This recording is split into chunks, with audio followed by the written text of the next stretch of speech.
No, nothing. There's nothing into that. We just didn't get him in there. The game was flowing, and he's a big part of everything that we're doing. He had a great week so far, Tuesday and Wednesday, and fully expect him to be prepared and ready to go against South Carolina. For a guy like that, we need to continue to build confidence, not just from that, Sure. but just over the course of Take advantage of all the practice reps and make sure that we're watching the practice reps with him. Make sure that we're executing in practice. He's doing a phenomenal job. He's doing his job in practice and continuing with our one-on-one meetings with our guys and continue to build personal relationships where the trust is there. So he's in a good space and he'll be ready to go. Malachi mentioned yesterday that defensive players have communicated wanting to get signals in a little faster. I guess what have those discussions been like, and what are you guys trying to change? Love Malachi, the work that he puts in every single week. His heart is into Alabama more than anybody I've ever been around, and we're going to do everything we can to put our players in the best position to be successful and continue to learn and grow from this past game and all the games that we've had. So, that's maybe is a hot topic and a hot discussion about things, but we're trying to find every single way we can to continue to improve and grow and get better, and those are one of the things we'll continue to improve, an area we'll continue to improve in. So what are some of the coaching points this week to the defense? Well, I think when you look at what plays great defense, what are the things that you're looking for? You're talking about number one, the mindset, the attitude, the intensity, the on-the-field effort. That's a shared responsibility from everybody, coaches and players. You definitely want to stop the run always. This is a dynamic quarterback like last week that can run around. They got athletic guys on the outside, so we want to make sure that we stop the run. We want to make sure we're plugging gaps. We want to make sure that we can create negatives. We want to set great edges to the defense. Also, the vertical passing game. Although the outside receivers maybe don't have all the numbers and the targets, they're athletic, and the quarterback has the ability to push the ball down the field. They did it against LSU. They did it this past week. So we respect the vertical throw game that they have. We want to challenge the intermediate throw game. And I think situational football is another big area. We've been statistically a really a solid group on third down. That was not the case last week. A big area emphasis for us this week. Play situational football, third down, getting off the stops, getting off the field, respecting the sticks, and then red zone defense. Forcing kicks in the red zone, making sure that they're not scoring touchdowns in the red zone if they get down there when they get down there, and play really sound red zone defense. So the plan is in place, and we know what we have to do to go out and get after South Carolina, and we got to go out there and do our job.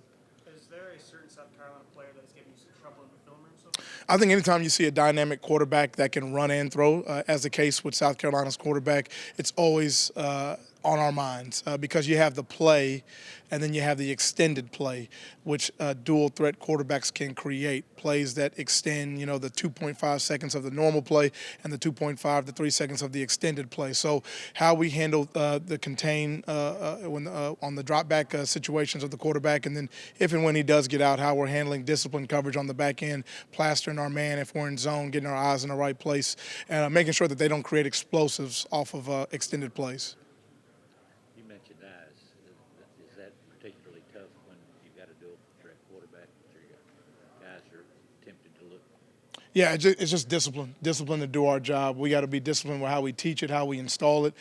Players on the field got to be disciplined to do their job and make sure that every play's got a rule and a responsibility to it. That everyone's following their rule, everyone's taking care of their responsibility, and we're putting our guys in a position to go out there and be successful. I thought we battled. Some plays that I certainly think we could have played better on. They're continuing. They took the vertical shot on Zabian. He broke one up. One of them got by him. They took the one on Damani. He made a great third down stop with a back shoulder throw into the end zone there. And so they got us on some crack replace things that we got to continue to work on. And it's continued to be a work in progress where we got to learn, we got to grow. I do feel like our unit is a unit on the rise. I do feel like, Damani is in a good spot with how he's competing and how he's playing.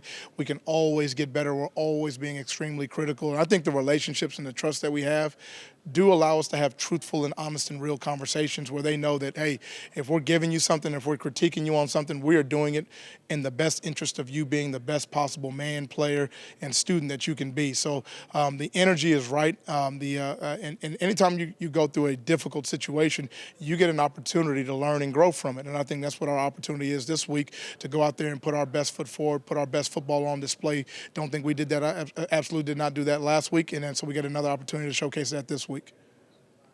Is there ever a point where before the game, in preparation, that you feel very confident that everything is?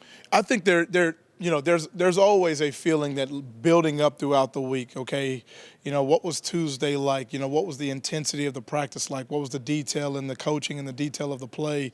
And as you go through the week, we want to continue to let our confidence grow and build going into game day, and we want to realize that confidence by demonstrated ability on game day. So I think you build your confidence through execution and reps and knowledge, having right conversations with guys. I think there really is a feeling of there's a confirmation that you have of, hey man, we had a pretty good week of work, which you feel like practice execution can lead to game reality. When you're doing a good job in practice, those things can happen right in the game. We want to continue to earn the right to have confidence going into the game because of how we prepared throughout the week. So I think I would agree with you. There is a confidence that can get built throughout the week through execution.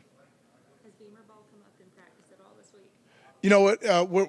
We're very aware in terms of they're dynamic on special teams. Obviously, we have a special teams coordinator, but that plays into a lot of the guys we coach in the back end because they're special teams players, and they create plays and create explosive plays through the kick game. So something we definitely got to be aware of, and just making sure all the way across the board. They got a tremendous coaching staff. They're a well-coached team, and we're going to have to be on top of our game to go out there and play well and execute. Coach, when you look back at last game, I know there was a negative, certainly with a loss, but is there any positive you look back and you say, well, this guy really played good, but was overshadowed by a loss? Absolutely. I think, you're always looking for, the sweet spot. What's the truth? What happened? What did the film say? And not what I wanted to be, not what it looked like to maybe anyone else, but what did the film actually say? And then if it's not where it needs to be, the question is why. And I think they were always searching for that why. If you were successful at something, why were you successful? If it was not successful, why was it not successful? If we can get to the root of the why, then we can solve problems. And if we can get to the root of the why, whatever is good, we can build on. So I think when you win, sometimes you think everything is great. And if you come up on the wrong side of things, you think everything is poor. And neither one of those are really absolute truths. There's a lot of good moments that occurred in the game, although we didn't get the end result. So we're going to continue to build on those good moments. We got to continue to erase the vertical throw game, which is something, we got to continue to make a point of emphasis on. I think there were over 20 throws, the Georgia game, thrown down the field, and we won our fair share, ended the game with an interception with a down the field throw. We got to continue to erase big plays. When big plays do happen, why was that the case? Why did they occur? We didn't take the ball away like we wanted to. We didn't get third down stops like we wanted to, something that we've shown the ability to do in previous games. So the discussions that have taken place for us have been healthy, real conversations of why did it not go right. It starts with ownership. It starts with accountability. If you have trust in a relationship, we can have truthful conversations, and we can build and grow, and we can respond to an adverse situation, which I think is the biggest testament of the type of men that we have in the locker room, the type of men we have coaching, men and women we have coaching our football team. Is it's not who you are when everything goes right. It's who you are when things don't go quite the way you thought they would go, and how you respond moving forward. That'll be the story, the real story of the season. Two more. We good? Thanks, guys.